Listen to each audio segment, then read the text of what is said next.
Hare Krishna. Thank you all so much for joining. Mataji, if you can give me. Thank you, dear devotees. Thank you all so much for your very, very kind association.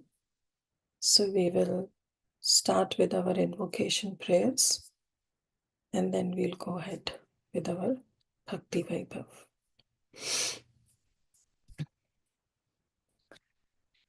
Om Namo Bhagavate Vasudevaya. Om Namo Bhagavate Vasudevaya. Om Namo Bhagavate Vasudevaya. Narayanam Namaskrityam Naram Chaiva Narottamam Devim Saraswatim Vyasam Tato Jayamudiraye.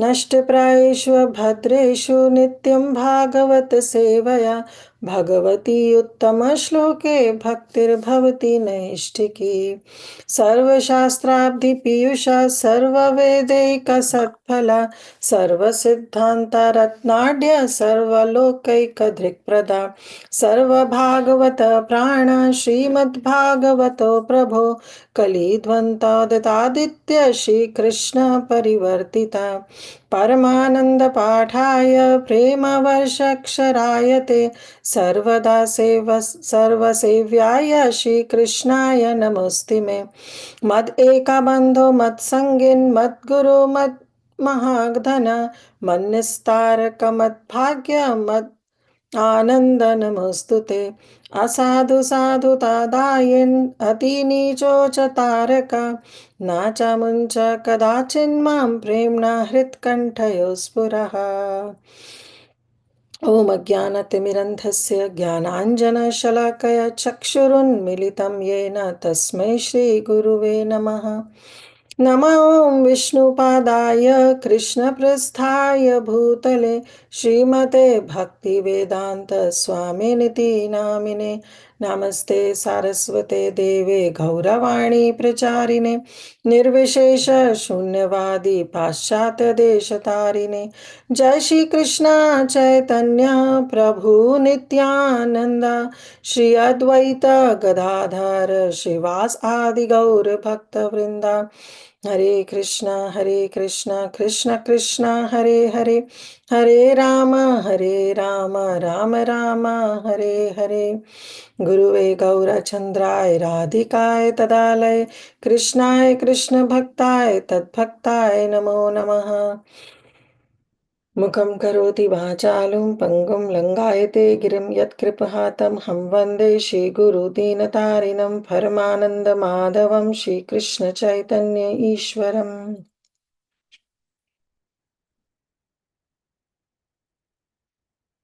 वाञ्छाकल्पतरुभ्यश्च कृपा सिन्धुभैव च पतितानां पावनेभ्यो वैष्णवेभ्यो नमो नमः अनंत कोटि वैष्णव वृंद की जय all the assembled Vaishnavas की जय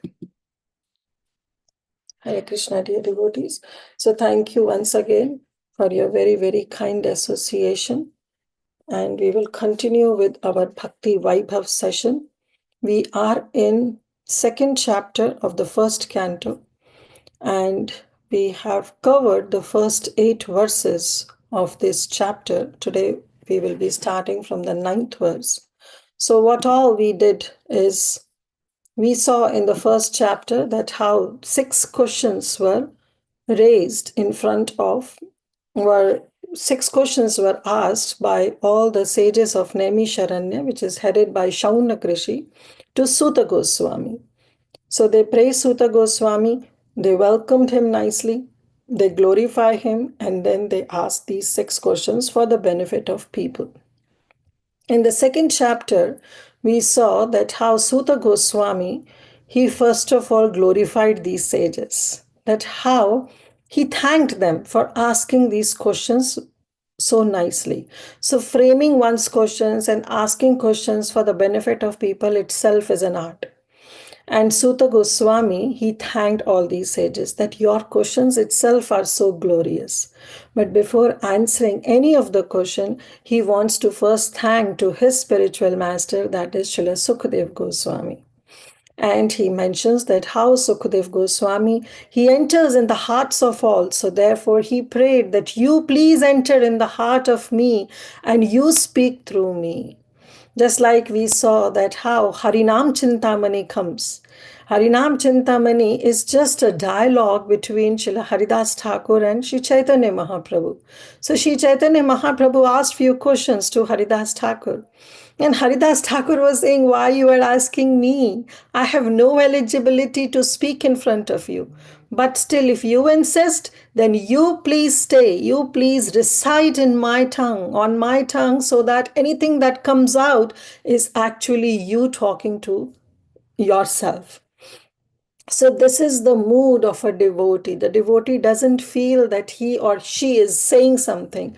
Rather, the mood of a devotee is that they pray to their spiritual masters that you please guide us, you please sit in the heart of me, and you please come out.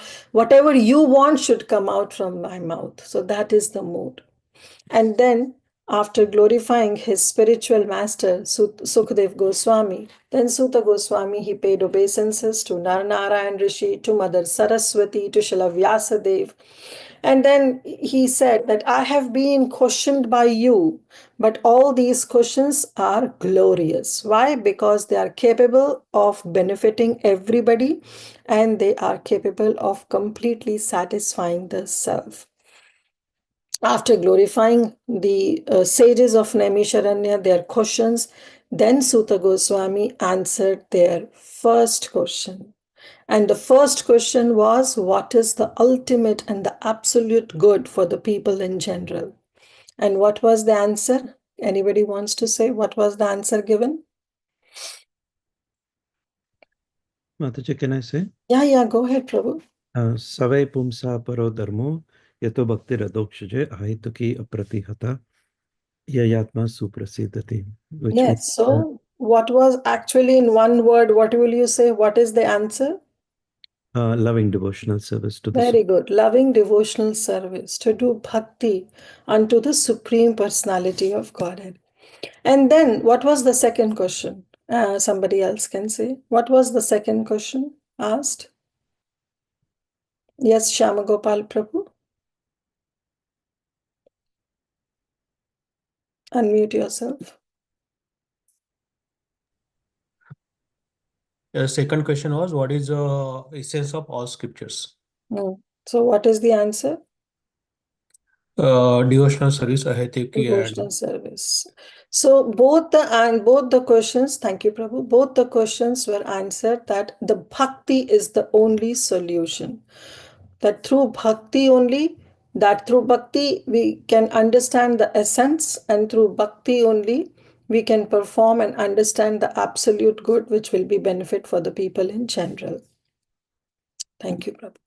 So after answering these two questions, and then Suta Goswami, he talks about Varnashrama. He says that because once he answered these questions, that bhakti, through bhakti, the knowledge comes, detachment comes, then natural question, which was not specifically asked, but it was in the heart of all the sages, that what about the Varnashrama system? Because there were so many sages, there were practically 88,000 sages, and they were belonging to some ashramas, like they were either Vanaprastha or they were sannyasis. So they were following certain varnas and certain ashramas. So natural question, just by seeing them, Suta Goswami could understand that they are asking, what about the Varnashrama? We are here following Varnashrama. And then Suta Goswami says, no, Varnashrama dharma is not the Parodharma. Savai Pumsa Parodharma. Yes, the Parodharma is to do bhakti, to do apratihata bhakti, to do ahituki bhakti unto adhokshaja, the Supreme Lord, that Lord which cannot be perceived by our material senses. That is the meaning of the word adhokshaja. But then that parodharma cannot be equated to varnashrama dharma. So then they quoted Dharma Swanushtita Pumsam Vishvaksena Kathasu Notpade Yatiratim Shrama eva hi kevalam. If any of your dharma, if any so-called dharma that you do, if it is not bringing, if it is not producing any rati, any affection, any attraction to the Supreme Personality of Godhead, then it is useless labor. Shama eva hi kevalam. I don't know whether this is a memorizing verse or not, but it is a very important verse. So they say that it is just a shrama, it is just a labor, useless labor. Shrama eva hi kevalam. Because the example is given, it is just like a person who beats an empty husk of wheat. Can he get any grain? No, he cannot get any grain if he is just beating an empty husk of wheat. Similarly, if we are simply engaging in varnashrama dharma, we will not obtain any self realization. The ultimate aim is to understand our own position. Who are we? Why are we here? Why are we in this human form of life? If we are not answered all these questions, then our life, our human form of life is simply a waste. It's just living an animalistic way of life. Animals also don't question such, they also don't have such questions. Even the human beings, they also, if they will not have such questions, what is the use of getting human form of life? So they say that if any of your dharma you are performing, your swadharmas, if it is not to obtain self-realization, then so-called dharma is only useless. It's shrama eva hi kevalam. The only gain you get out of performing such kind of dharma is trouble, pain. That's the only thing which we will get. It's just like beating an empty husk of wheat without obtaining any grain. So having said that, I'll share my screen. We'll move forward to verse number 9.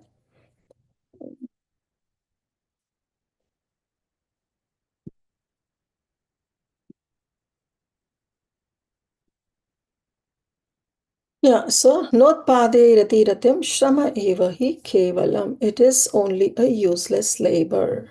And then Rupa Goswami, sorry, I don't know why I'm saying Rupa Goswami. Then Sutta Goswami, then he continues and he asks, okay, so if I'm able to see my screen or not? Yes, Mataji, you can see it. Okay. Yeah. I don't know what all happened. Yeah. So Sutta Goswami, then he says that yes, occupational duties, the swadharmas, the varnashrama dharma you perform, they are supposed to be done for ultimate liberation. So 8th and 9th verse are in continuation. In 8th verse, he says that any varnashrama, any dharma that is performed, if it is not bringing any kind of affection, attraction, rati towards the Supreme Lord, then it is useless labor. And then he continues. He says, Dharmasya hi apavargasya nartho rithapakalpate narthasya dharmaikantasya kamo labhaya hi smritaha. So he says, Dharmasya hi apavargasya. So any dharma, if we are performing, it should lead. It should lead for what? It should lead to apavargasya. It should lead for ultimate liberation. So here we will spend little bit time upon what is pavargasya and what is apavarga. So pavarga and apavarga, that we will see. Because here Sutta Goswami is saying dharmasya hi apavargasya. If you have to perform any varnashrama dharma, you have to do it, but it should be for the ultimate cause, for the cause of bhakti. That is apavargasya, to go out, to get rid of this cycle of birth and death, apavargasya. So this material life is actually known as pavarga. Why? Because every day, day in and out, we are in the state of suffering. Padam padam yat vipadam. Lord Brahma says this, that every step there is a danger, every step there is a suffering. So this entire material world is known as pavarga. Why? Because we are subjected to different kind of sufferings at every step. Now, what is this actually pavarga? So our acharyas, they have mentioned that in Sanskrit, even in Hindi Varnamala, if you see the alphabetical arrangement, that there is vargas. There are the group of consonants that are grouped together having the same kind of voice. Some voice comes out from your nasal, some comes from your throat, some comes when your lip touches the palate, sometimes when your lips are closed. So accordingly, these groups are made. Varga means the groups they are made. So in Hindi or in Sanskrit, which is very close, it says it's kavarga. Kavarga means ka, ka, ga, ga, ga, ra. Chavarga, cha, cha, ja, ja, gya. Tavarga, ta, tha, dha, dha, na. Then tavarga, then ta, tha, dha, dha, na. So this is, I'm just saying it's a Devanagari. If you don't know, don't worry about it. But for pavarga, it is pa, fa, ba, bha, ma. This material existence has five different kinds of sufferings, or you can say five different kinds of obstacles that we have. So that is known as pavarga. It is grouped together. And this entire material existence is known as pavarga, where pa stands for parishrama, or the useless labor, very hard labor that we do. Day in and out, we are working. Working for what? Just to get some money. Just to get some money for what? To fulfill our own desires. So pa means parishram, where we do very hard labor. And pa means pena. Pena means the foam that comes out. Normally, this foam comes out in animals, like the donkeys or the horses. When they work really hard, the foam comes out from their mouth. So, because of that hard labor. So, here also, our acharyas mention that when we work day in and day out, just for indriya tripti, just for our sense gratification, and whatever hard labor we put in, whatever parishram we put in, it's just going to cause pa, that is pena, means unnecessary labor. The foam will come out, not exactly the foam will come out, but the point is we are unnecessary involving ourselves in this world. And then ba, pa, fa, ba. Ba stands for bandhan. Bandhan means the bondage. So the more we put into hard labor, more we get into this condition to fulfill our desires, and the more we get into bondage. So that is bandhan, pa, pa, ba. And bha means bhaya. Then we have the fear. The more we have our possessions, the more we are in this bondage, and the more fear we have of losing them. What is fear? Fear is actually of losing something. Losing our family members, losing our possessions, losing our name, our fame, our reputation. That is the fear that we carry. So pa, fa, ba, bha, and finally ma is mrityu. So ma stands for mrityu because we are always in this blazing fire of fear and we don't know what happened next. And finally, mrityu comes in. That death comes in, which is inevitable. It will come, no matter how much ever we try, death will come. So what we have to do, we have to nullify these five, the status of life, that is pa, fa, ba, bha, ma. And then what we achieve is apavarga, means you have to rise above from the dualities of life. Now here, sometimes when you see that Prabhupada, normally he quotes, when you hear Prabhupada lectures, he will always say pa as parishram, fa as fena, but ba he says as va as vyartha, means you are doing some labor, but it is of no use. Why? Because it is not bringing any rati towards Krishna. So there also the comment is that Bengalis, they cannot say the word ba. So they use va. Like they cannot use the word va, but they use ba. Like they cannot say Vrindavan, they'll say Brindaban. So therefore, Prabhupada uses and he says that it's va means vyartha. But actually the word is ba, that is bandhan. Okay, so this is just one thing I would like to say. So why now Suta Goswami, he's saying dharmasya hi apavargasya, that any duty, any dharma we perform, it should be for the apavarga, for the ultimate liberation, from this cycle of birth and death, to get rid of, not to enter into the womb of any mother of 8,400,000 species. Then he says, Nartho Rathya Kalpate. It should not be for like ultimate liberation should not be for any material gain. Like any occupational engagement that we do, it should be for the ultimate liberation. Nartho arthaya kalpate means it is not meant for fulfilling our desires or to get some material gain. Then he says, Narthasya dharmaikantasya Kamo labhya hi smritahe. Narthasya dharmaikantasya. One should not use our material gain also for sense gratification. So first thing is that dharma should not be done for any material gain, for any kind of indriya tripti, for any kind of sense gratification. Narthasya dharmaikantasya. But performing dharma, if we get some material gain, we should not use that material gain also for our sense gratification. Kamo labhya hi nasmrita.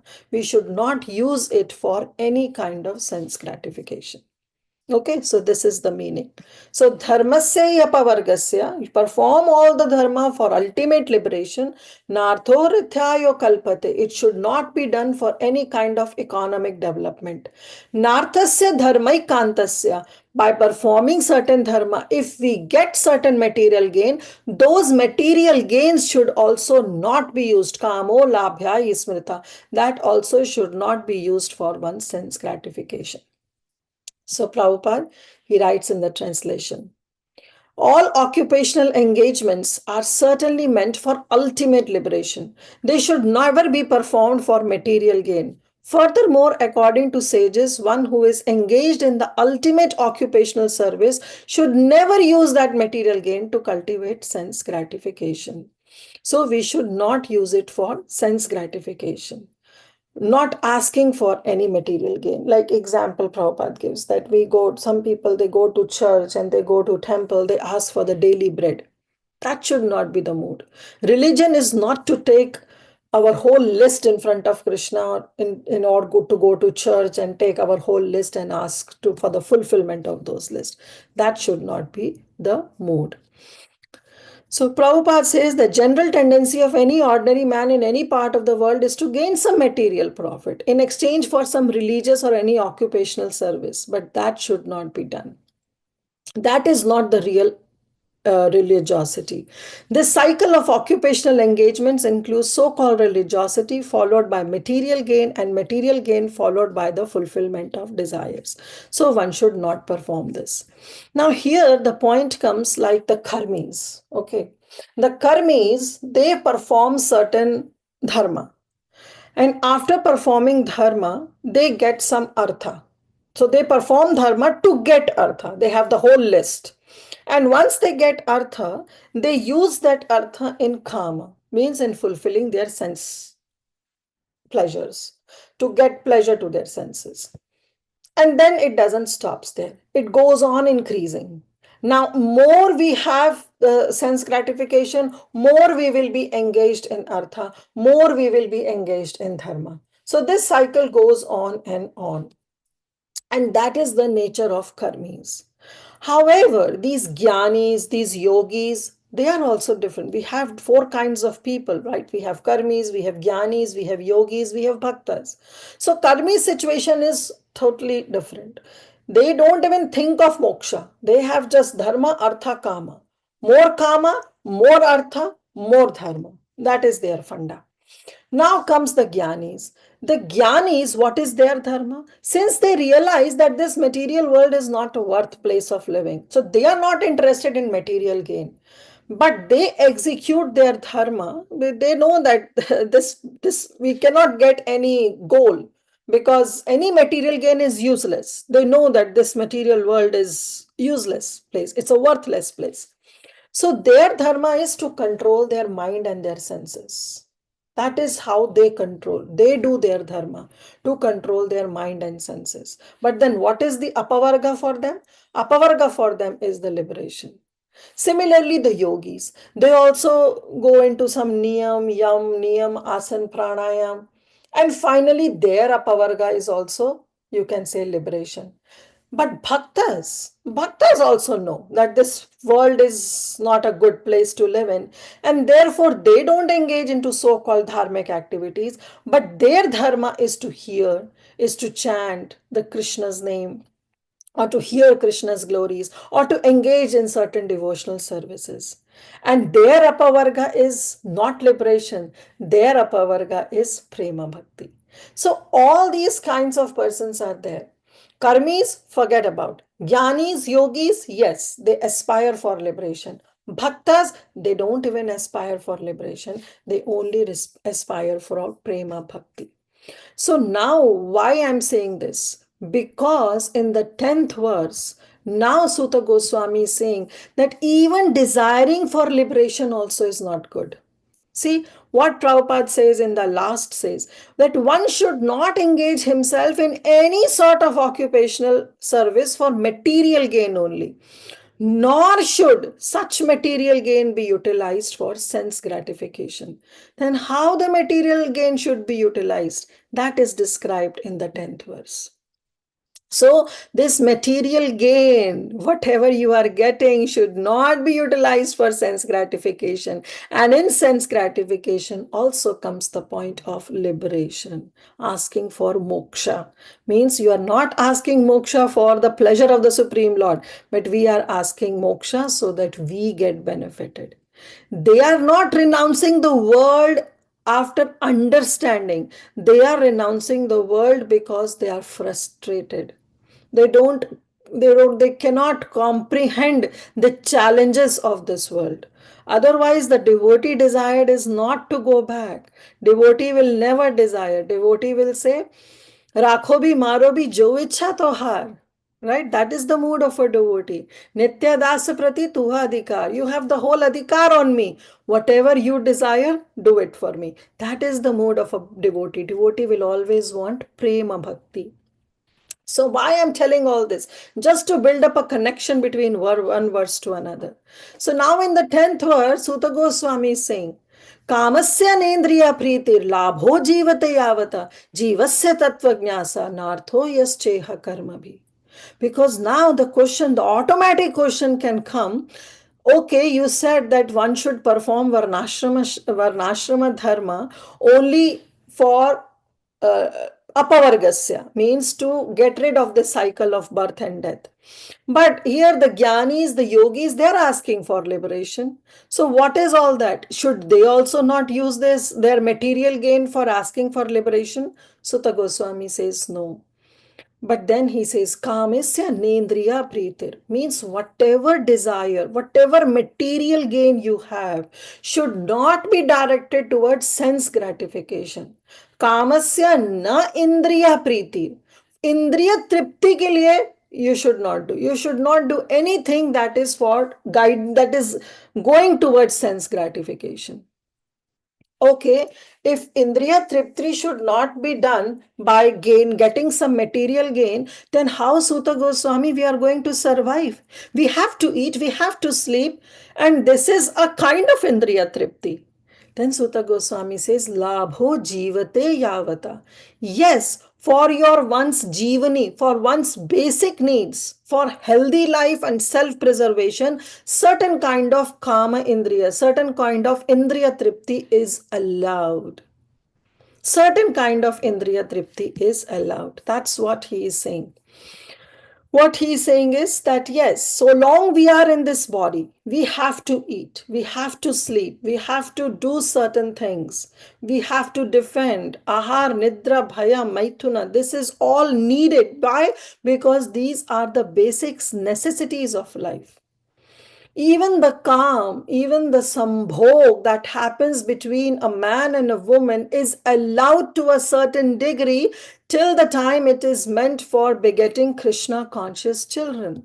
And in Bhagavad Gita, Krishna himself says that any dharma viruddho kamosmi, he's saying anything that is not against dharma, any calm that is not against dharma, it's me. I am that calm.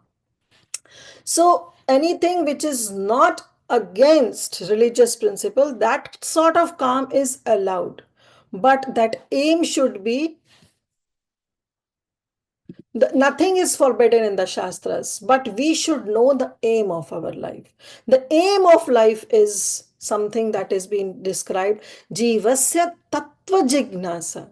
That is the aim of every living entity, is Tattva Jignasa, to understand that Supreme Lord. Nartho Yascheha Karma Bhi. And it is not just simply should be the goal of one's activity. Nothing else. Nartho just eha karma bhi. Nothing else should be the goal of our any activity we perform. So what should be done? Kamasya nendriya priti means any kamna should not be towards sense gratification, should not be for indriya tripti. Labho jivate yavata. Yes, for certain things it is allowed. For healthy life, for our basic needs, yes. But the living entity, Jivasya Tattva Jignasa, the living entity has to understand the supreme absolute truth. Nartho just chenha karma bhi, and nothing else should be the goal of one's activities. Prabhupada says life's desire should never be directed towards sense gratification. One should desire only a healthy life. On account of this, that our life should not be directed towards sense gratification, we cannot neglect this human body that we have got, because via the medium of this body only we will be able to do bhakti. What is bhakti? Bhakti is devotional service. Service that is done for the Supreme Lord with our limbs, with our actions, not just merely saying, I love you, Krishna, I love you, Krishna, and I don't do anything for Krishna. That is not bhakti. Bhakti is that I have to do something for the pleasure of Krishna. And that doing something for the pleasure of Krishna, we require a body. We require certain body. And to maintain that body, we need certain things to be taken care. So therefore he's saying one should desire only a healthy life or self-preservation, since a human being is meant only for what? Jivasya tattva jignasa, only to inquire about the absolute truth. Nothing else, nartho chasche karmavi, nothing else should be the goal of one's activities. So Prabhupada mentions that ultimately all these people that they do, whether they are scholars, they are politicians, or they are involved into some philanthropic work, everybody, the so-called leaders, they are doing for what? They are doing for Kirti Kamana, Kamini, and what is that? For one's, what are the three? Kanchan, Kamini, and Anaka Kirti. Kamini Kirti. Kanchan, Kamini, and Kirti. And mostly for Kirti, mostly for Pratishtha, to get some love, to satisfy their so-called desires. But the Bhagavatam says that one should not live for sense gratification. One should satisfy the senses only so much as required for self-preservation and not for sense gratification. This body is made of senses which are required to certain amount of satisfaction for the regulative directions, but the senses are not meant for unrestricted enjoyment. And Prabhupada gives this example, the combination of man and a woman in a marriage. It is not for sense enjoyment. It is to beget Krishna conscious children. Ultimate aim is to aspire to seek the absolute truth. That should be the only goal of life. So, and what that absolute truth is, who is that absolute truth? That will be explained in the next verse. So, we have to stay away from kamna. That kamna for our sense gratification. Atmendriya priti vancha thari bale kam. कृष्णेन्द्रिय प्रीति इच्छा धरे प्रेम नाम. Chaitanya Charitamrita, Krishnadas Kaviraj Goswami, in the very start, he mentions this. Atmendriya Priti Vancha. If we do anything for our own senses, don't say that it is my kamana. Don't name it as calm. It is actually Tari Bale calm. It is calm, but it is not self pleasure thing. It's basically a lust. That's what he says. Atmendriya. If anything is done to satisfy my senses, thari bale kam. It is calm. It is not love. It is no love. It is only lust. Krishnendriya Priti Icha. If anything I do for satisfy the Indriya, satisfy the senses of Krishna, Krishnendriya Priti Icha Dhare Prem Nam, then that will only result in loving God, in loving the Supreme Lord, in prema of the Supreme Lord. Right? So that how we have to understand. So what is the aim? Aim is jivasya tattva jignasa, that we have to understand the supreme absolute truth. Now in the 11th verse, Sutta Goswami is saying, who is that absolute truth? How can we perceive that absolute truth? And how we can really understand that absolute truth? How we can perceive and how we can realize. Vadanti tat tatvidas tatvat yadjnanam advayam brahmeti paramatmeti bhagavan iti shabdate. So this is again a memorizing word, so you should memorize this. Vadanti tat tattva vidas. So tattva vidas. Who are tattva vidas? They are the learned transcendentalists. Okay. So he is taking into accord everybody, whether they are jnana yogis, whether they are dhyana yogis, or whether they are bhakta yogis, all are together regarded as tattva vidas. They are the learned souls, or you can say they are the transcendentalists. Uvadanti means they say, they call out, they say it aloud. So vadanti means they say. What do they say?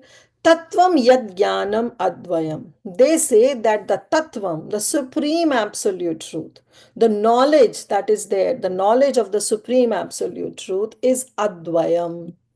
What do you mean by advayam?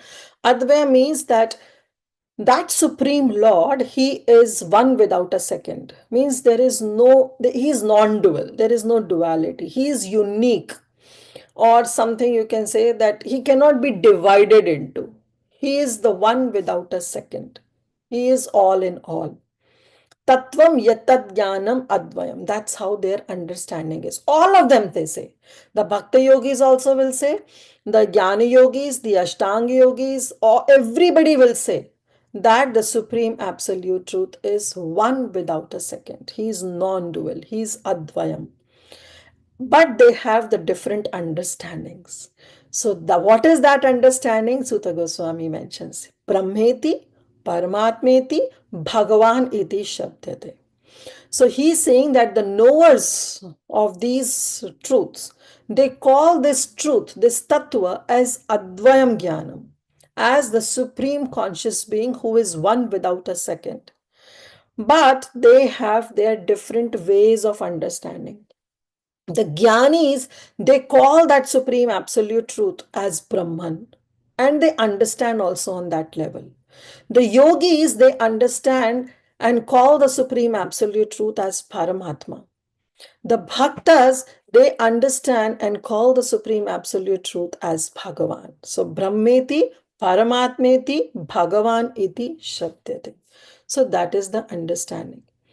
So yes, as we have already discussed, that after getting this human form of life, we only have to aspire and inquire about the supreme absolute truth. But this supreme absolute truth can be experienced by different persons. Now, can we say that one person is right or wrong? No.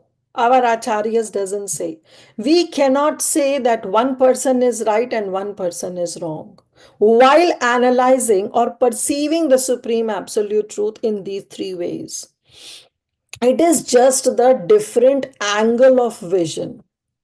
When we say Brahman or impersonal Brahman, or when we speak of Paramatma, or when we speak of Bhagavan, actually there is no difference. We are talking about that same personality only. The terms are different, but the personality is the same.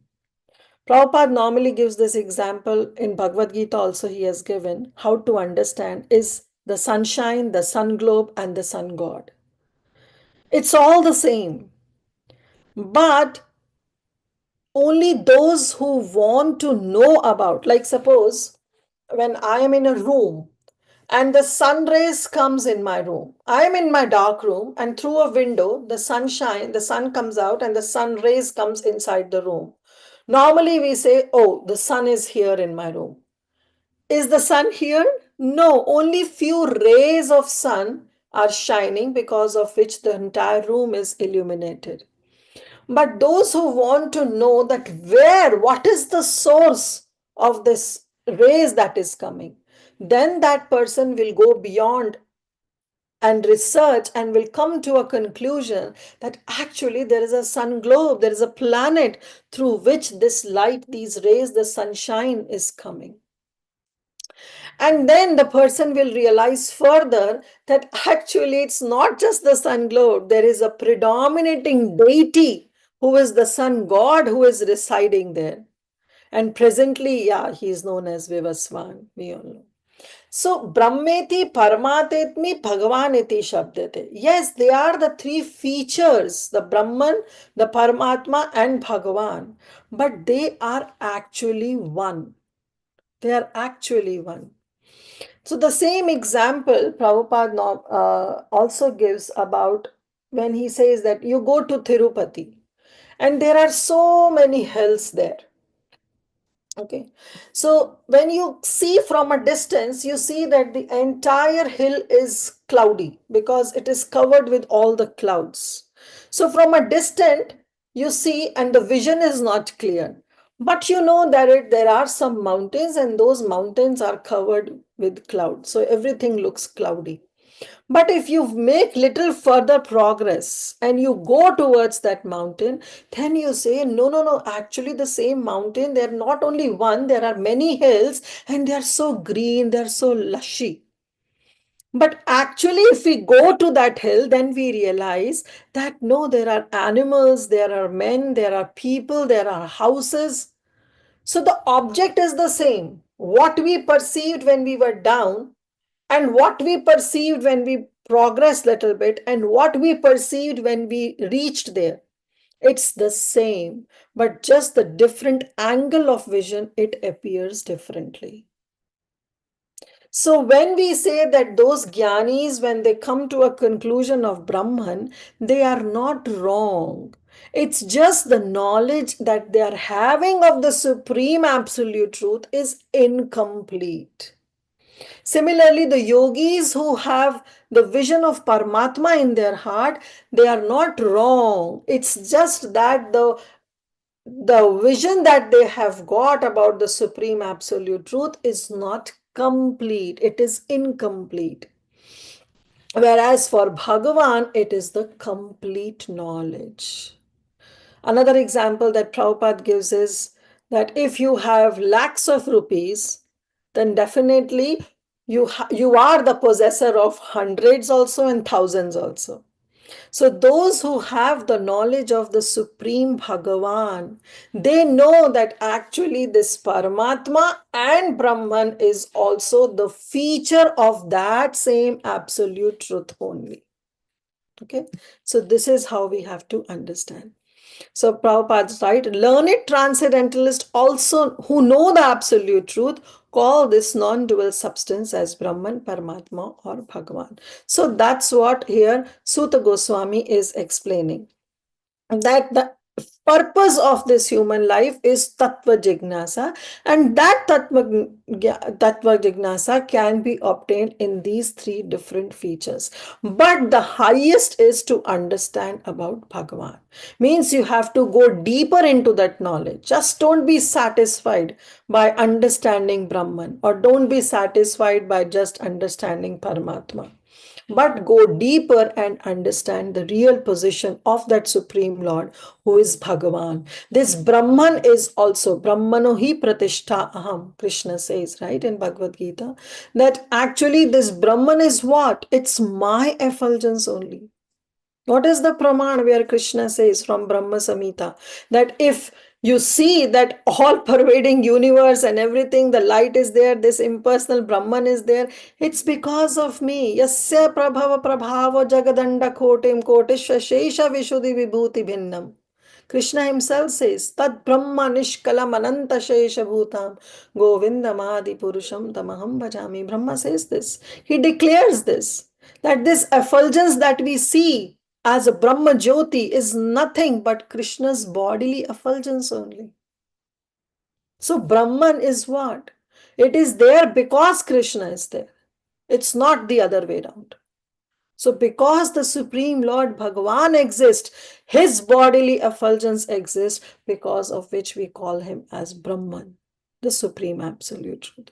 So again, nothing is wrong, but the knowledge itself becomes incomplete if we don't have the perfect knowledge of realizing the Supreme Absolute Truth as Bhagavan. So here Prabhupada explains about the rays of the sun god, definitely, that we have covered. So in the relative world, he says, the world which we are in, the knower is different from the known. But in the absolute truth, both the knower and the known are one and the same thing. Therefore, there is a duality of inferior and superior energy, whereas in the absolute realm, both the knower and the known are of the same superior energy. The absolute realm, the living entities are of the same spiritual energy. That we all know, that there is no difference, right? The only qualitatively we are one with the Supreme Lord. But then what is the difference? The difference is of the quantity. Now comes 12th verse. 12th verse explains that how we can understand. Okay, you said that the Supreme Absolute Truth should be realized, that should be the goal, and in that only the Bhagavan realization is the most complete realization of that Supreme Absolute Truth. But then what is the process? What is the process of realizing that Absolute Truth? That is explained in verse number 12, where Sutta Goswami says, Tatshraddhana munayo jnana vairagya yuktaya pashyanti atmani chatmanam bhaktaya shrutta gritaya. So here he makes it very clear. Sutta Goswami, he makes it very clear that the purpose of human form of life is to know the absolute truth.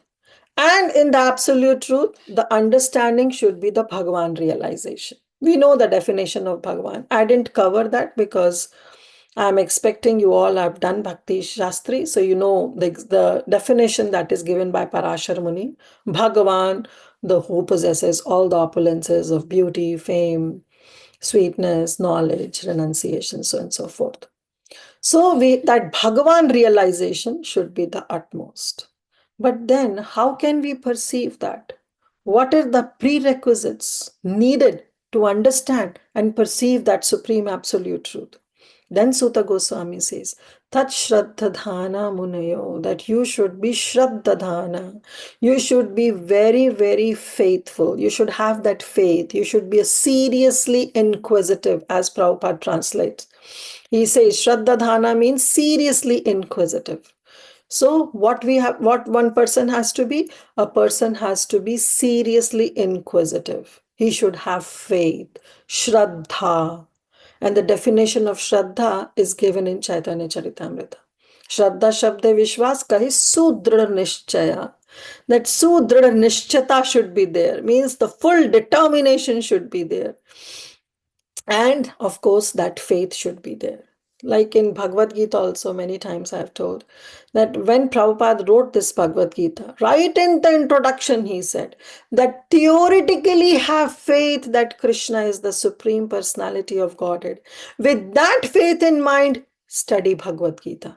By the end, you will come to the 18th chapter and the last verse, you will realize that Krishna is the Supreme Personality of Godhead. But before, when you are in the introduction section, you should have that faith, theoretical faith that Krishna is the Supreme. And then when you come in the end, that realization will come that Krishna is the Supreme. So Shraddhadhana, we have to be very, very serious in our attempt, very sincere and very serious. Then he says, Tat Shraddhadhana Munayo. Munayo means the sages. Those sages should be what kind of sages? Jnana Vairagya Yuktaya. Those sages should be equipped with jnana, with knowledge, and with vairagya, detachment. Knowledge of the supreme absolute truth, knowledge of their own position, Jivere Swarupa Hoy Nityara Krishna Das, and detachment. Detachment from these worldly affections, from these worldly attachments. That detachment is needed, not the detachment from the Supreme Lord. Attachment to the Supreme Lord, that asakti is very much needed, but detachment, the vairagya from this material world is needed. So one should be equipped with jnana and vairagya. So first is shraddha. We need to have that shraddha, that faith, that seriousness, that sincerity is needed. Second is we should be equipped with vairagya and we should be equipped with jnana. Pashyanti Atmani Chatmanam. Only then we will realize, we will see. Pashyanti means to see. Only then we will see. Atmani Chatmanam means will understand that personality, the Supreme Lord in our heart. But then again he says, Bhaktya, only through devotional service. So Shraddha, Jnana Vairagya Yukta, equipped with Jnana and Vairagya, devotional service. That one should perform devotional service. Then he doesn't stop here. He says, yes, you have to perform devotional service, but at the same time, not whimsically, not through your mental speculation. Shruta. Shruta means you have to hear from a bona fide spiritual master. Jao Bhagavat Pado Vaishnavasthane means even if we have to understand the purports of Bhagavatam, we have to study under the guidance of a pure Vaishnava. So that is being explained. Bhakti Ashruta. We have to hear from a bona fide spiritual master. And the fifth is Grihita. Just don't hear from one ear and take out from the another. But Grahan karna hai usko. We have to practically feel it. So Shruta is just hearing, and then Grihitya means to practically imbibe in it in our life. So that is what is needed to understand that supreme absolute truth. So the seriously inquisitive student or sage, here sage is Munayo, but Prabhupada is talking about, because here Sutta Goswami is talking to the sages. But Prabhupada is not just catering the needs of those sages, but he wants that every verse should be for us, for those students who are in this path of Bhakti Yoga. So he says, seriously inquisitive student or sage should be well equipped with knowledge and detachment. First, he should be seriously inquisitive. Second, he should be well equipped with knowledge and detachment. Realizes that supreme absolute truth by rendering devotional service in terms of Shruta, what he has heard from his bona fide spiritual master, from the Vedanta Shruti. And Grihitya means it should be well received, means it should be brought in practice, imbibed in our life. So these are the certain things. And Prabhupada in the purport, he mentions that the supreme absolute truth is realized in full by the process of devotional service of the Lord Vasudev, who is full-fledged absolute truth. Brahman is just his bodily effulgence and Paramatma is his partial representation. Again, I'm saying that this knowledge of understanding only Brahman, only Paramatma is not wrong. It is incomplete. It is the incomplete knowledge of the supreme absolute truth.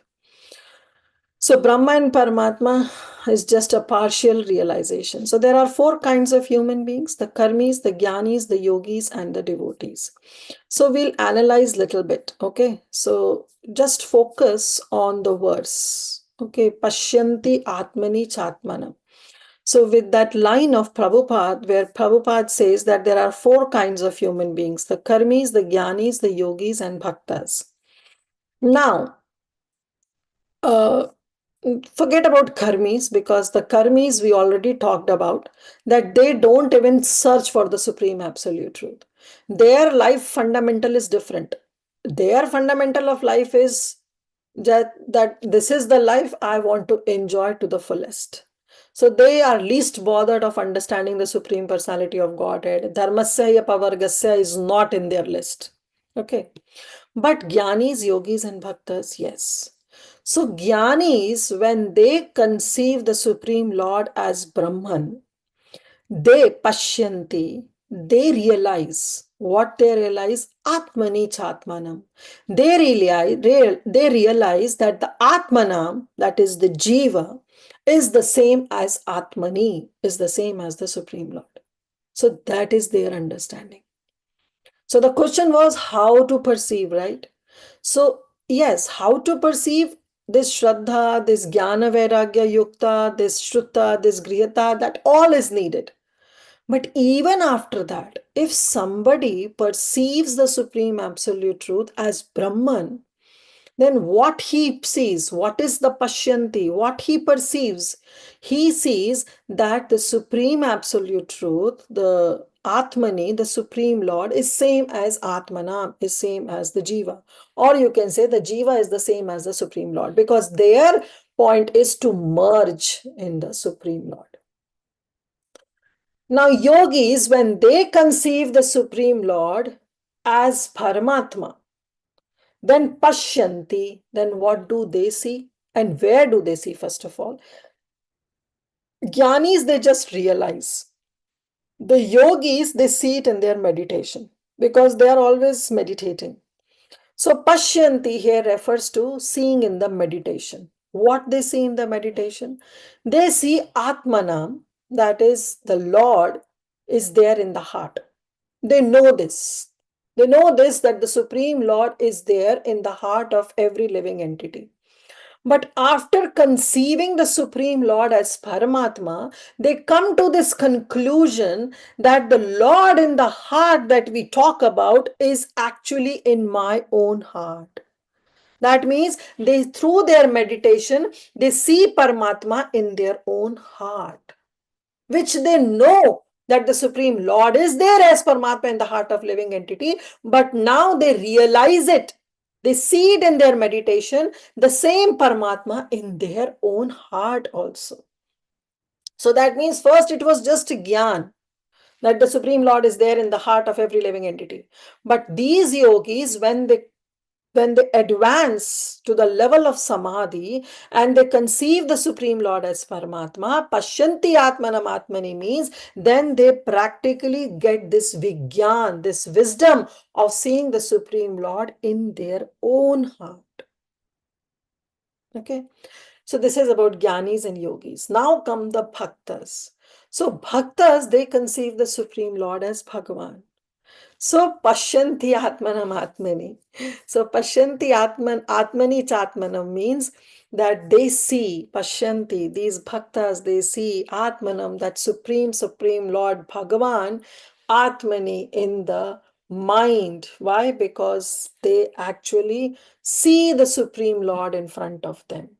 They are so absorbed in devotional service of the Supreme Lord that once they advance, they actually participate in the pastimes of the Supreme Lord. And therefore, they could conceive the sweetness of the Supreme Lord.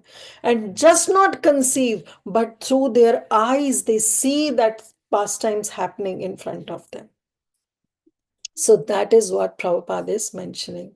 So then Prabhupada says that there are three classes also. We know Uttam Adhikari, Madhyam Adhikari, and Kanishta Adhikari.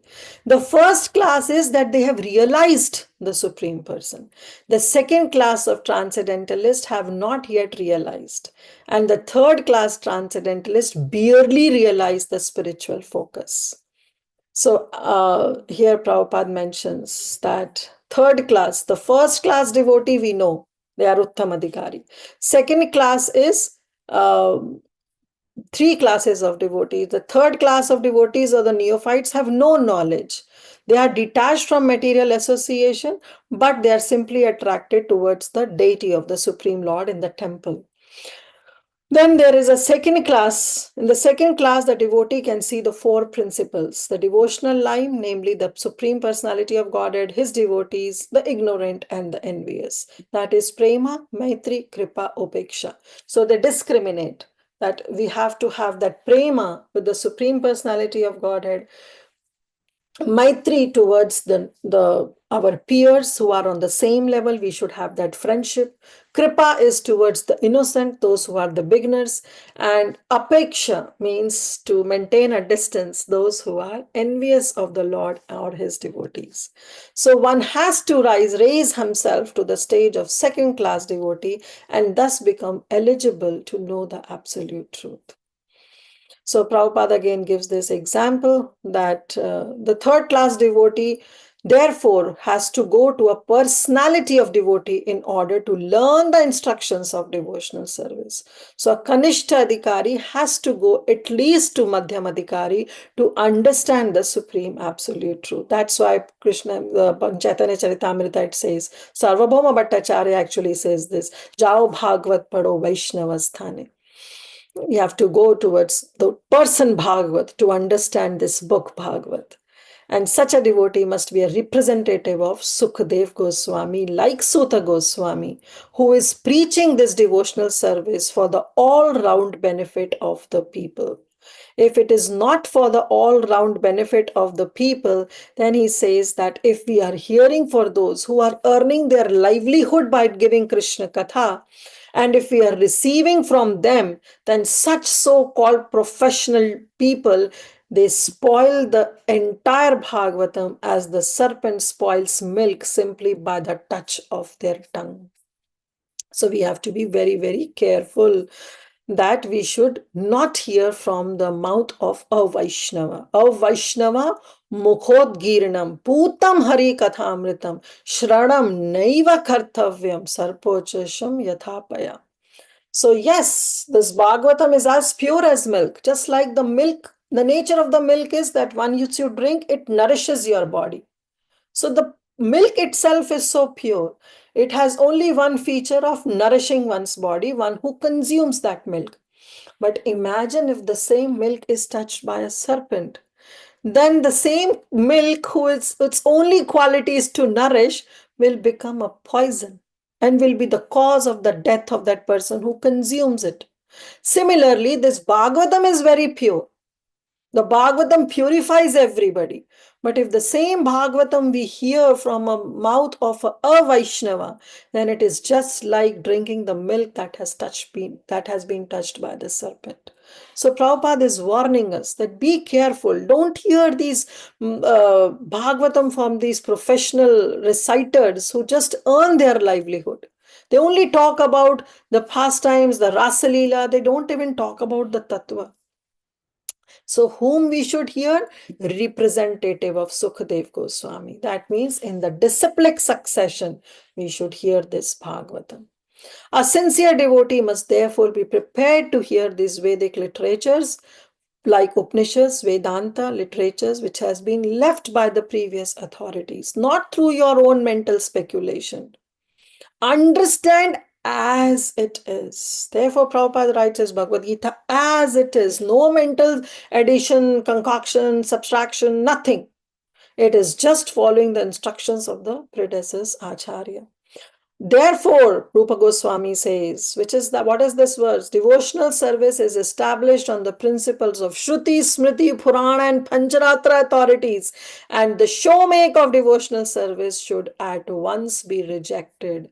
Why? Because if it is followed, then it's going to create only disturbance in the society.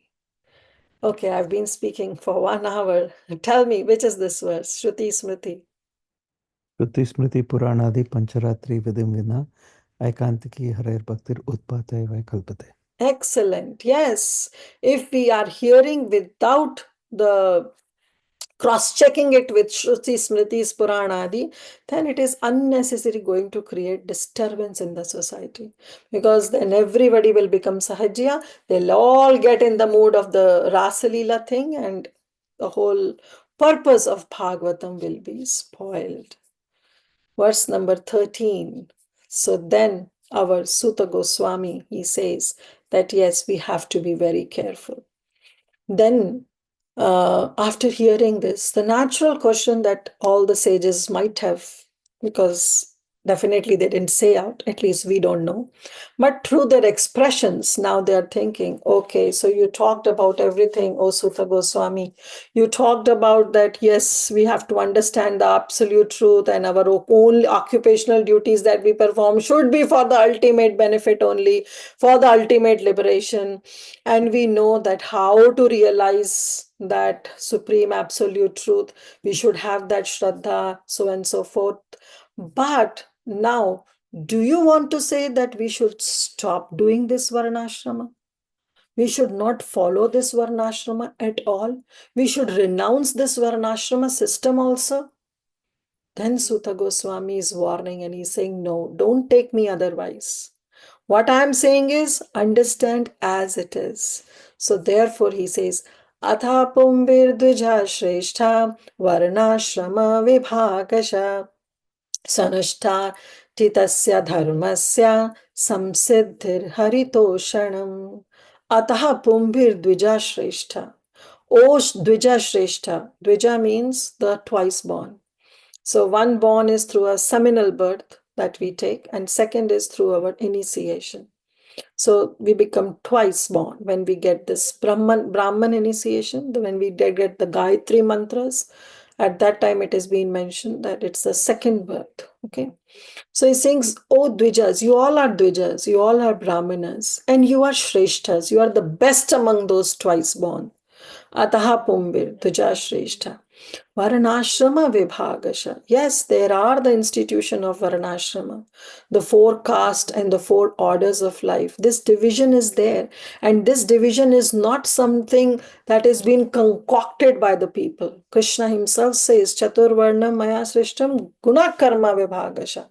That through karma, through guna, one knows that who is a Brahman, not by birth.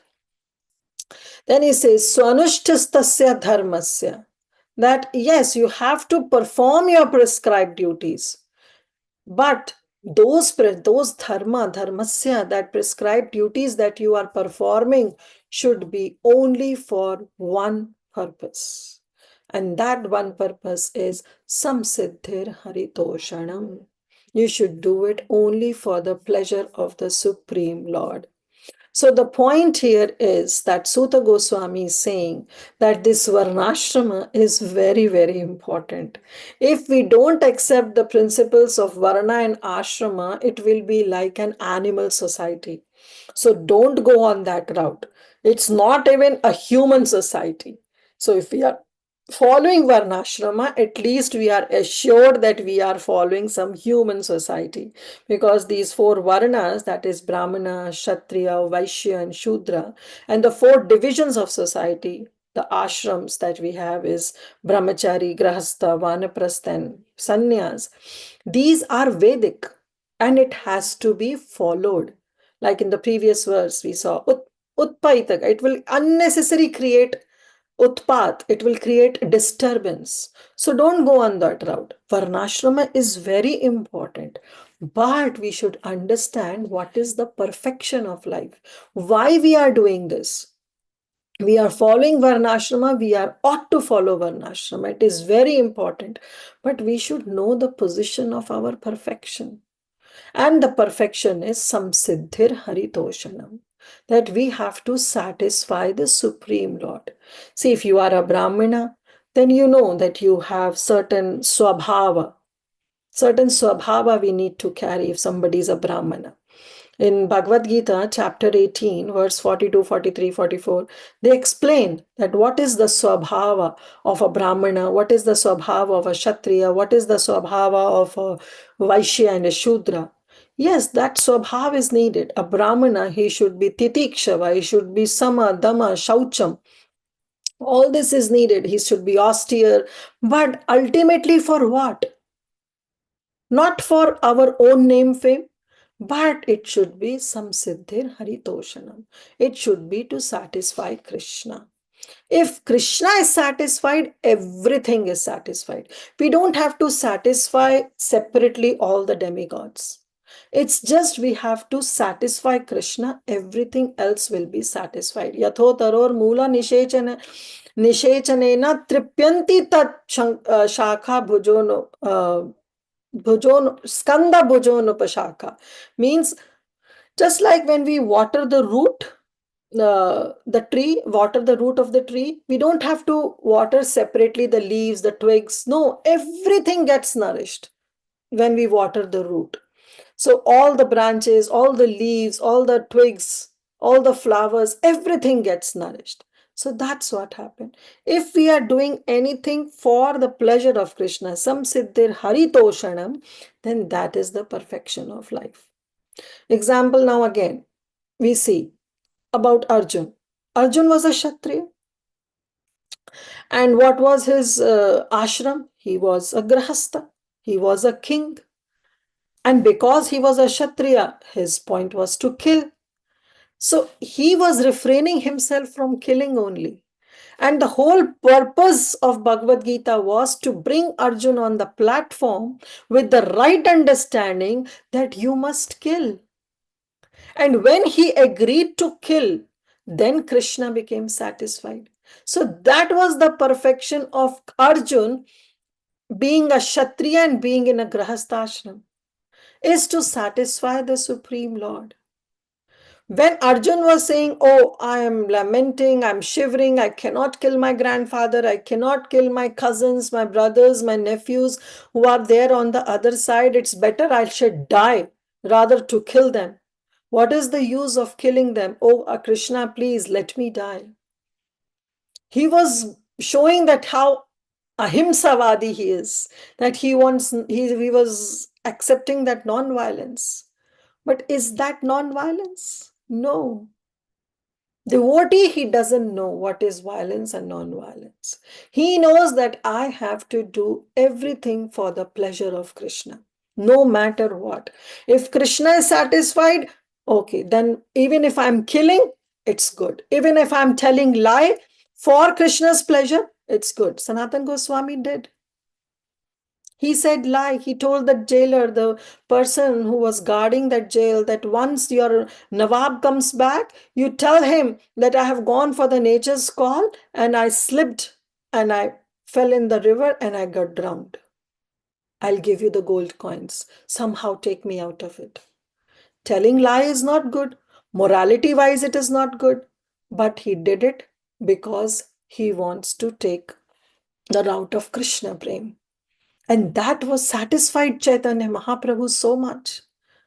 So this is how we have to understand. The example of gopis, who else we can talk about? Were they worried about what is morality and immorality? At dead of night, they went just to please Krishna, to meet Krishna. That is samsiddhir haritoshana. So anyone in whatever position we may be in, but it doesn't matter. Everything we should do is to satisfy the Supreme Lord. And that's what he's saying, Sutta Goswami is saying. Atha pumbir duja shrestha varanashrama vibhagasa swanushtistasya dharmasya. Do your swadharma. Who is stopping you? Do your dharma, but samsiddhir haritoshana. But it should be done only and only for the pleasure of Krishna. Prabhupada writes, human society all over the world is divided. We know this. Forecast, the student life, this. But see, Prabhupada himself is writing. The aim must be to please the Supreme Personality of Godhead. That should be the aim of doing anything in our life. When the aim of life is missed, that realization of the Supreme Absolute is missed, then by too much attachment for Indriya Priti or for sense gratification, as already discussed, the institution of Varnashrama is utilized by selfish men to pose an artificial predominance over the weaker section. In Kali Yuga, in the age of quarrel, this artificial predominance is already current. But the saner section of the people, those who are saintly, they know this division of caste and orders of life and are meant for smooth social intercourse and high thinking self realization and not for any other purpose. That's why Prabhupada also wants to establish this Daivi Varnashrama system. That is where Krishna is in the center. Now comes the 14th verse where he says, okay, this is the conclusion What is the conclusion?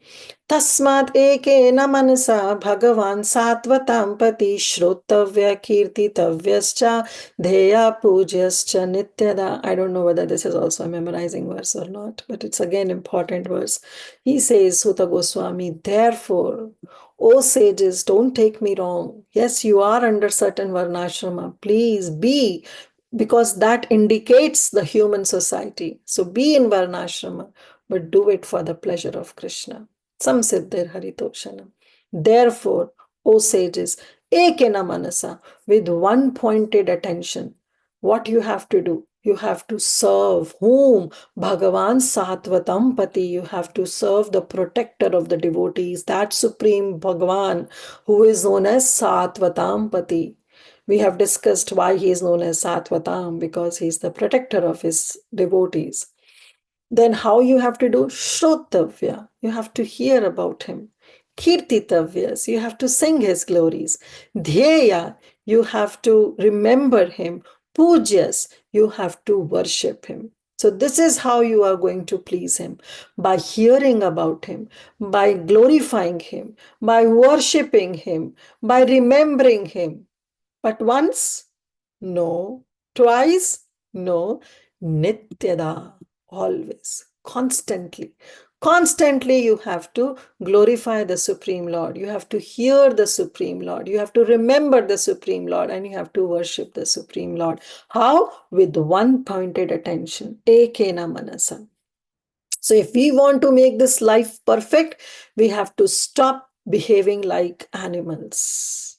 Therefore, he says, with one pointed attention, no diversion at all. Don't be afraid that, oh, if I concentrate of my mind on Krishna, that who is going to take care of my bread and butter? No, Krishna will take care. Who is taking care of bread and butter or the food for the animals in the jungles? Who is taking care of the food that one elephant eats in one day? Who is taking care? Are we taking care? No, Krishna. So Krishna will take care. But at the same time, perform your dharma, perform your occupational duty. But we have to be careful about this, that we are doing it for the pleasure of Krishna. That should be the aim of our life. Therefore, with one pointed attention, one should constantly hear about, glorify, remember, and worship the personality of Godhead, who is the protector of devotees. So, if realization of the absolute truth is the aim of life, then it must be carried out by all means. Tattva Jignasa is the aim of human form of life, and therefore it should be carried out by all means. Glorifying, remembering, and worshipping. Without these principles, no one can exist. Activities of the living being involves engagement in the four different principles of life. So there Prabhupada says that normally people, they just falsely glorify people, politicians, and it's all there in newspapers. But what this glorification will lead to? Nothing. But the glorification of the Supreme Lord is the ultimate. So Prabhupada writes, the actual object of glorification is the Supreme Personality of Godhead, who has created everything that is manifested before us. So our aim should also be that we should glorify the Supreme Lord. And the last verse today, that is verse number 15, where Suta Goswami himself is saying that he's asking this rhetorical question. He's saying, Yad anudhyasina yuktaha karma granthi nibandhanam chindanti ko vidastasya ko na kuryat katharatim. He's saying, when remembering and doing all those activities, what are those activities? Shrotavya, Kirtitavya, Dheyas, Pujas. And how are we doing? Nityada. We have should do it daily, constantly. And then he's saying, Yad Anudhya, this remembrance of Krishna, then what it is like an asina, it is like a sword. When somebody is equipped with this sword, which sword? The sword of remembering Krishna. When we have the sword in the hand, then this sword is actually the remembrance of Krishna. And then what does this sword do? Karma Granthi Nibandhana. Then we have all the binding knots. And these binding knots are the Karma Bandhan. So with sword, we can kill this karma bandhan. So we know karma granthi. What is the meaning of granthi? Granthi means the knot. So just like if somebody is tied strongly with some ropes, their hand and legs, can they move? They cannot move because they are tied with the ropes, and these with the ropes, the knots are being tied up, because of which the hands cannot move, the legs cannot move, and we are tied up. We cannot move independently. Similarly, we are the conditioned living entity is bind up, is tied up with the knots of the laws of this material nature. So we are conditioned in this the body. And the body that we have got, whether it's an animal body, a fish body, or a human body also. And if the human body also, we are so much conditioned, we are tied up with the bonds of our affection, attraction, then this body itself is a punishment. We know that this body is actually a punishment. Our desires that we had, material nature, mother nature, actually facilitates, help us to fulfill those desires. And seeing our desire will give us the body through which we can satisfy our desires. Now, if somebody has a desire of eating stool, then definitely they'll get a pig body. Now, once if somebody gets a pig body, that pig is enjoying that eating stool, very happy. And now that same pig or hog will have their own family members, brother, sister, mother, father, and he's very happy in that hog life. Very, very satisfied. For him, it doesn't matter what he's eating because that stool itself becomes so palatable dish for that hog. Now imagine a human being. A human being, when will see the hog, what consciousness the human being will have? Will have, oh, such a filthy animal. How can he enjoy eating stool? Why? Because the human now knows that this is not the right thing to do. This is, how can the stool be palatable for somebody? Because we are in the higher consciousness.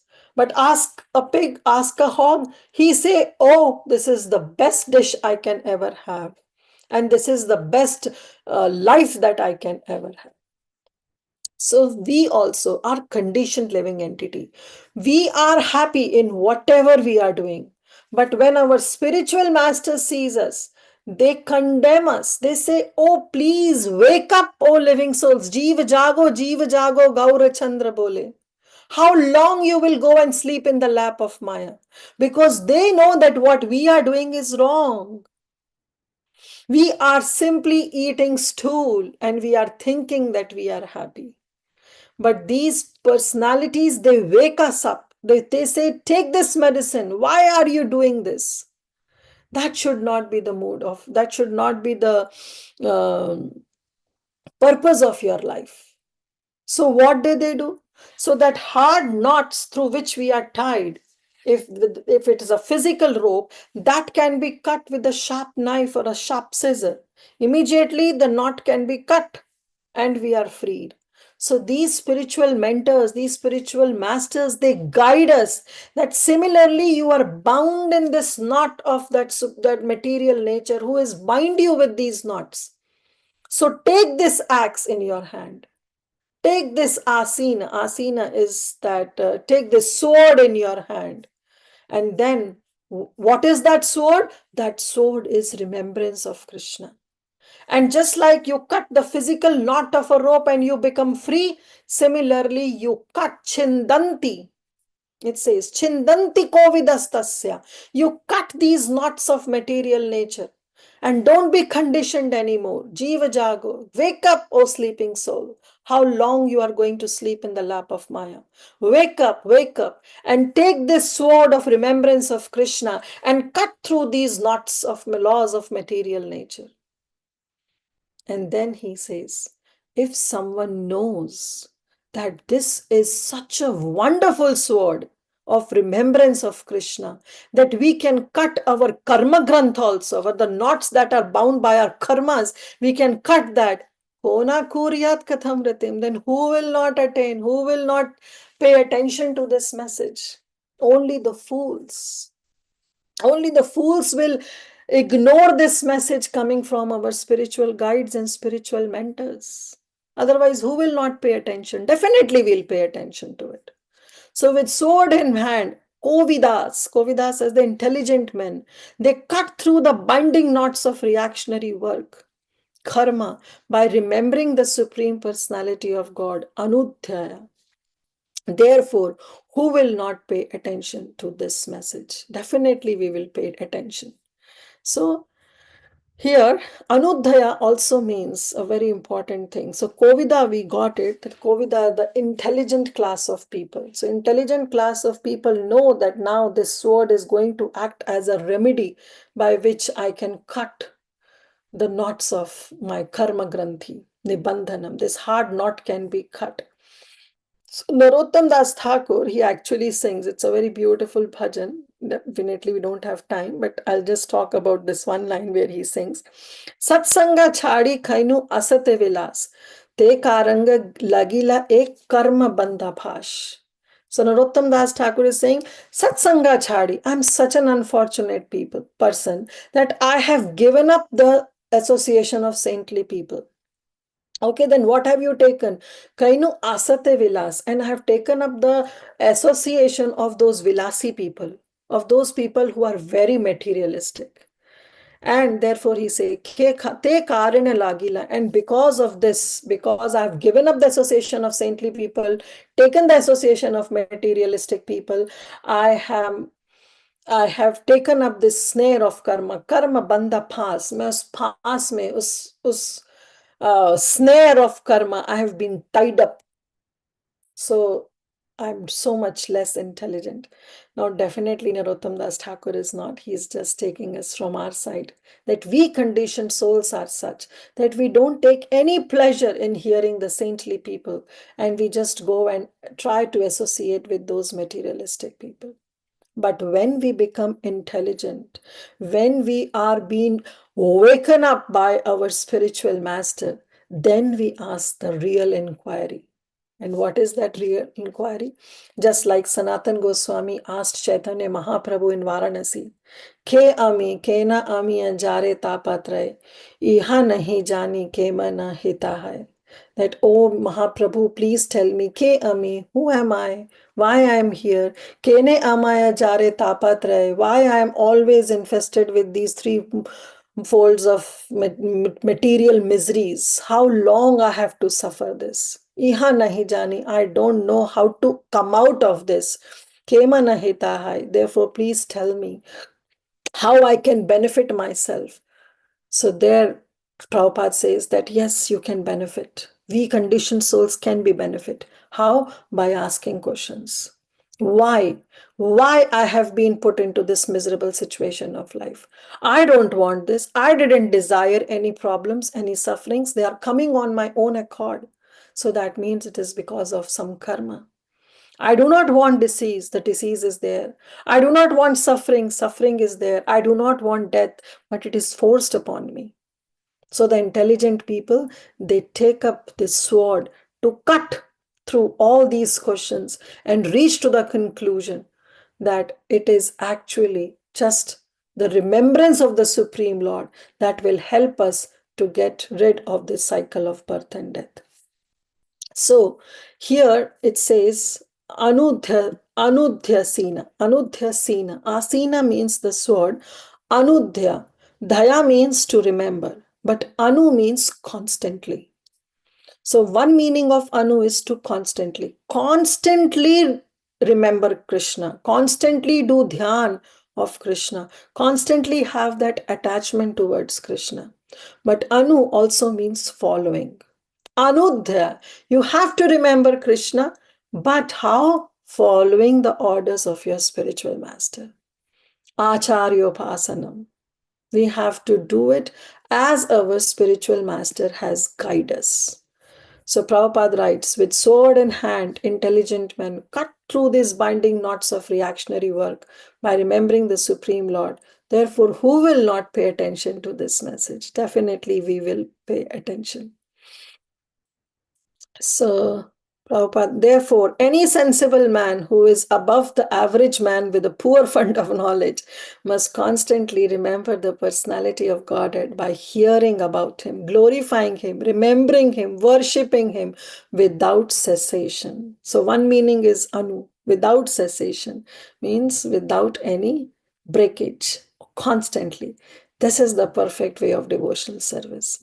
And the Goswamis of Vrindavan, they have preached this bhakti cult by following the rules that made immense literatures of transcendental science for our benefit.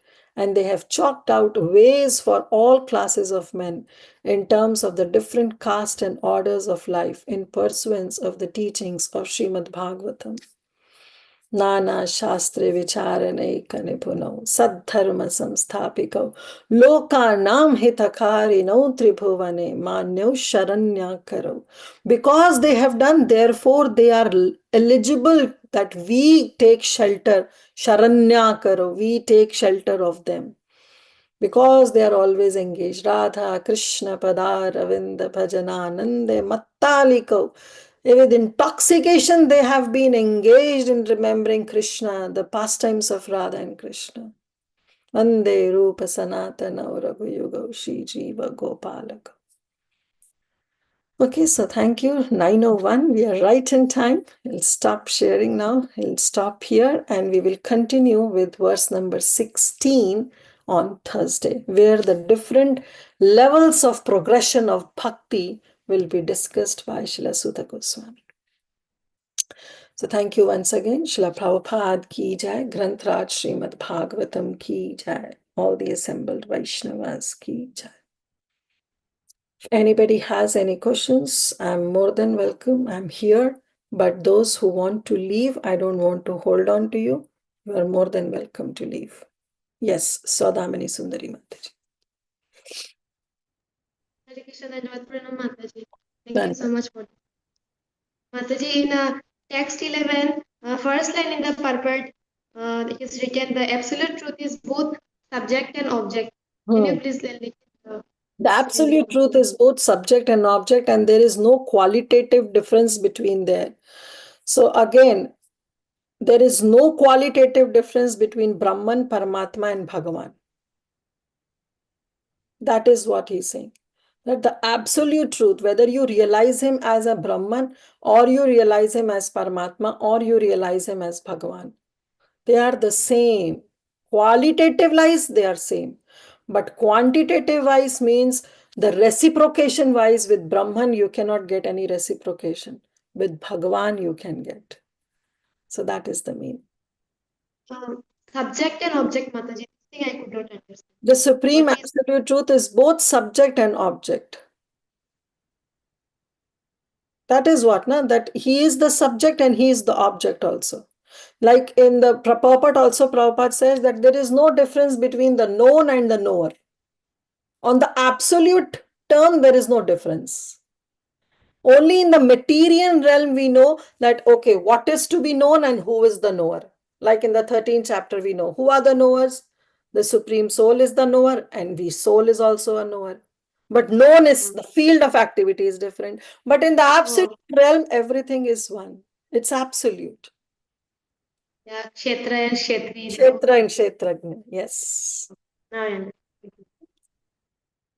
Yes, Tulsi Gopi Mataji. Hare Krishna, Mataji, Vaibhav, thank you.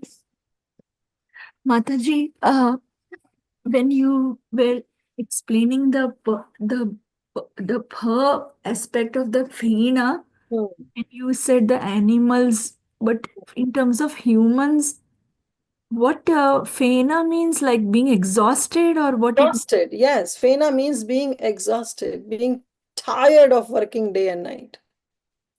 Okay. That is, the exhaustion is what is Fena for the human beings. Means sometimes, not always, but on very rare occasions, I also have seen that from my mouth sometimes in sleep little bit comes out on the pillow. That is a different thing, Mataji. That saliva that comes out, that is different. But here what Prabhupada is telling about relating to material life, his material existence is, that Fena refers to the exhaustion that we reach, to the level of exhaustion, just to what Indriya Tripti, just to fulfill some desires, some sense gratification. Okay. And the other question I had was that Manasa cha with the Atmanam cha Atmani, that part. Mhm. The third meaning you said, that meaning seeing in the mind. So I always thought that heart is higher than the mind, but it's in a poetic way, or it No, really? it's not a poetic way. It's about taking the darshan of the Supreme Lord. And darshan of the Supreme Lord, first of all, happens in our mind. Antar darshan. So that is what he is referring to. That they see the Supreme Lord in their mind means that antar darshan happened. Antar mandire jago, right? There are so many bhajans. Mana man mandire. So it talks about the mind, that first our mind conceive the Supreme Personality of Godhead, and then comes the real face-to-face darshan. Okay.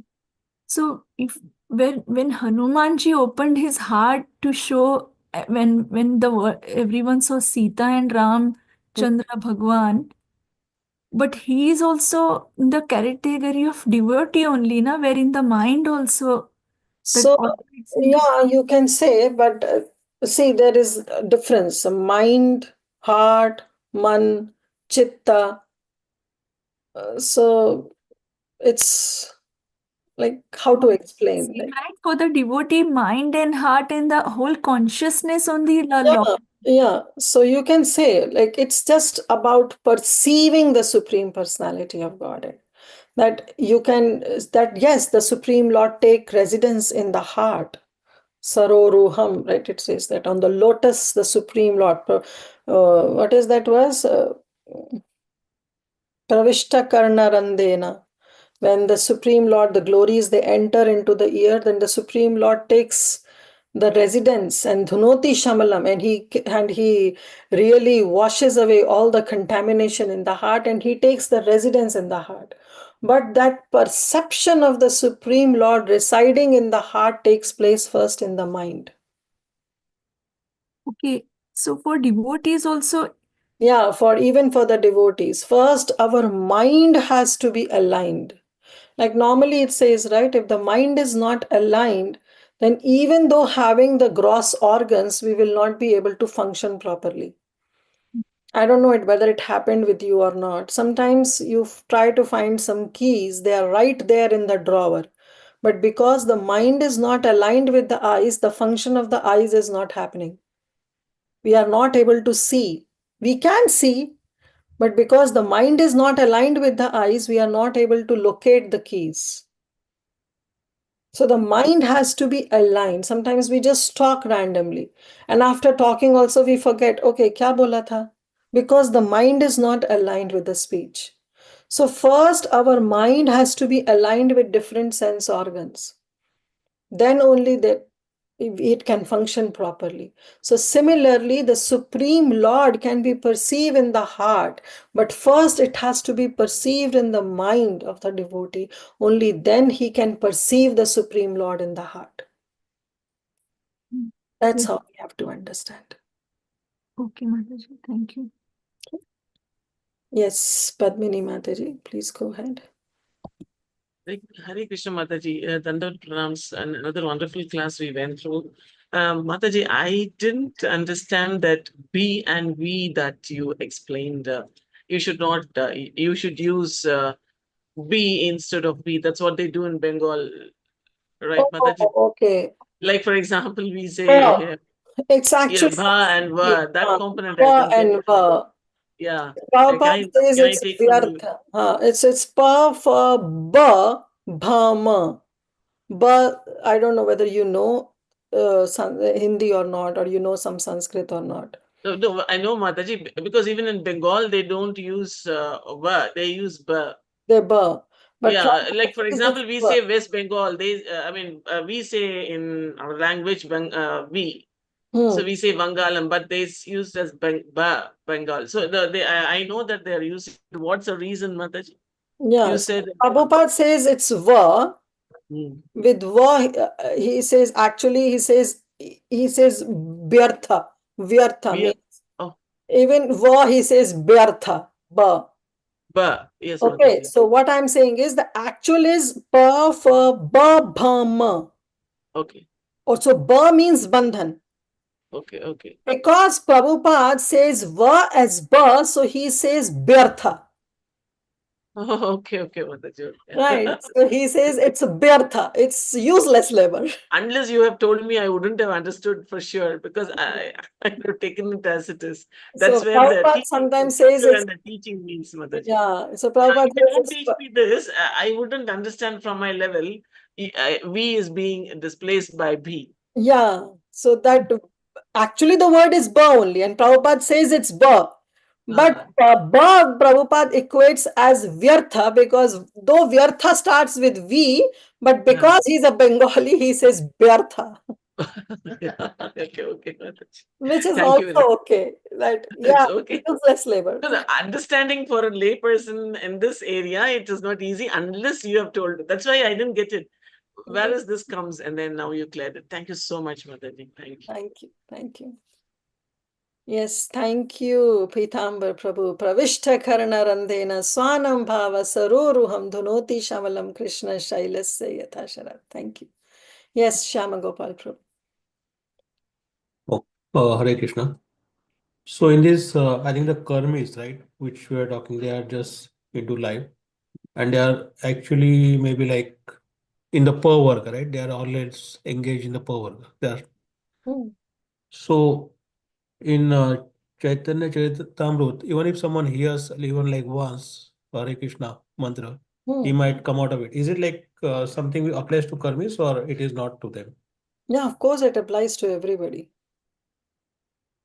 But again, the point is, it takes its own sweet time. So if we say that one name of Krishna, Sarva Papashaya, it can cut down Eke Krishna Nam Sarva Papashaya, then yes, one name of Krishna can destroy all the sins. Definitely, it's not wrong. It's not an exaggeration of the holy name or the glory of the holy name. So we have to believe that statement. Now it takes their sweet time. How the karmis will take maybe for lifetimes, maybe some few lifetimes. For jnanis, maybe less than few lifetimes. For bhaktas, maybe few years. So the holy name will work, even on the karmis also. But again, it depends upon the rest of the journey, that how they take it. Like for Jagai and Madai. Holy name, what type of karmis they were? They were not even karmis. They were not even varnashramis. So they were leading all sinful activities. But since Nityananda Prabhu took a vow, so immediately that holy name, Sarva Papashaya, immediately transformed them because of this, whatever the sinful activities they did. So yes, when we talk about the glories of the holy name will act. But again, it depends upon the person who is taking it, with what intensity and what are the previous piles are there, and how the spiritual master interacts. So it's a combination of everything, and that takes its own time. Thank you, Mataji. There's one more question. This desire to ask, asking for healthy life is also one of the desire, right? But when we ask, it should be for just serving Krishna. Is it something like that we have to add there, or just like someone No, is that healthy is life? the desire, not a desire for healthy life, but he says that yes, for your maintenance of the body, you have to do certain things, which is allowed. Like your 9 to 5 job, your bare minimum taking home, your bare minimum taking car, especially if you are in US where the public transport is not there, you need a basic things. So that is for livelihood. Now that doesn't come under the category of sense gratification. It comes under the category of sense gratification when our needs become our wants. That is what the sense gratification comes in. Till the time they are needs and we are taking specific steps, some measurable steps to fulfill the needs, it is okay. But when we start working on our wants and work day and night, then that is a problem. So that is what Sutta Goswami is mentioning there. Correct. Thank you, Mataji. Thank you, Prabhu. Yes, Tulsi Gopi Mataji. Mataji, since I had not done Bhagavad Gita yet, I understand Saudamini Mataji's your answer to her question and her question. I didn't understand that part, but should I wait for that? No, it's not about. It's the only thing that we were talking about, that in 13th chapter of Bhagavad Gita, Krishna says that there is a difference between Kshetra and Kshetrajna. Means there is a difference between the field of the activity, which is to be known, but by whom? By Kshetrajnas. And those Kshetrajnas there are two types of Kshetrajnas. One is our soul, and another is the super soul, the Paramatma who is reciting. So both of them are Kshetrajnas. They both are the knower of that field of the activity, that body by which we are carrying out our activities. But in the absolute, that is just the material realm. But in the absolute, it has been mentioned that the knower and the known are the same. There is no difference between energy and the energetic. In the material level, there is a difference between energy and the energetic. But in the spiritual realm, there is no difference. Radha पूर्ण शक्ति, कृष्णा पूर्ण शक्तिमान, दुई वस्तु भेद नहीं शास्त्रेर प्रमाण. One is Krishna Shakti, who is Purna Shaktiman, and one is Radharani is Krishna's Shakti. There is no difference. In the absolute realm, they are one and the same. That's how we were trying to understand. What is absolute realm? Spiritual? Absolute realm means the spiritual realm. Yes. Okay. In the spiritual world or in the spiritual world or spiritual realm, it's just one and the same thing. Okay. And one more question I had was that I think I forgot, but no problem. You can reach out to me anytime. Thank you, Saudamini Mataji, for that bhajan. You have mentioned the name. Thank you, Sindhu Mataji. Okay. Okay, dear devotees, if we don't have any questions, we'll wind up for today.